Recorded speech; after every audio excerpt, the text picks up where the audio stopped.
most people do a poor job of creating visibility for themselves and do a poor job of kind of promoting their advocates and what they do well. And I want to share something with you because Laura Morgan Robert, professor at Harvard Business School, said this: people are constantly observing your behavior and forming theories about your competence, your character, and your commitment. It is only wise to add your voice in framing others' theories about you, about who you are and what you can accomplish. You have to have a say in this. That's when you think about self-advocacy, think about how can I have my voice be a part of this. That's what we want to have happen. That's the impact. You don't want other people having a perception of you without your say. That's really the bottom line. Now, I want to give you a couple definitions so that you can reframe what self-advocacy is, because sometimes it's like we have a negative connotation to it to some degree, and so we have a different way of describing it. Now, I want to give you two definitions that can help you in daily life. First is, for over 30 years, Shannon Goodson and George Dudley study the reasons behind people's fear of self-promotion. And a 5-year study they did on salary increases and promotions that managers received, they provided this conclusion: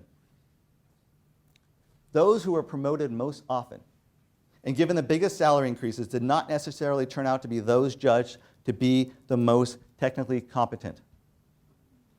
It was those who were most willing to make whatever level of competence they had visible. Write this down. Use this. Put this on next to your computer desk. Like, consciously be aware, what did I do? What am I doing today to make my competence visible? It's a great way to kind of look through that lens when you're trying to say, well, Joel, how? How do I do it when I am who I am and my culture is what it is? Here's one way. Just start thinking through that lens. And things will start dropping into your lap. And you'll say, oh, here's an opportunity. Here's another opportunity. You'll start seeing things differently. Second definition I want to share with you is one of my coaching sessions, a client of mine was making a change in a billion-dollar company that was impacting every single person in the whole organization. I said, well, does your boss and other people, are they really aware of the impact this is having? He said, actually, probably not. I don't really say anything. And he said, so we decided, let's put together an email of like the 5 major impacts, what was the bottom line results from what he was doing. So he started his email and basically said, I'm very proud of the work this team has done and want to take a moment to highlight their accomplishments. As simple as that. Now, the CTO came back and said something that I loved what he said. He said, thanks for pointing this out and congratulations to the team.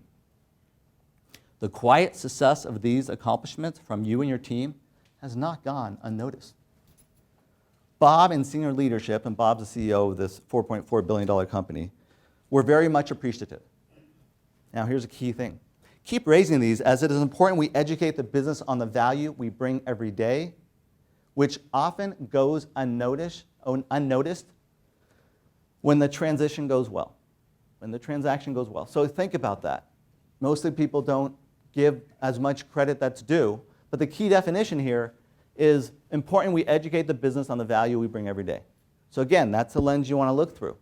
Every time you're doing something throughout your day, am I communicating the value this is having? Am I communicating how my team is providing value? How my peers and I are providing value? That's the mindset switch you want to have.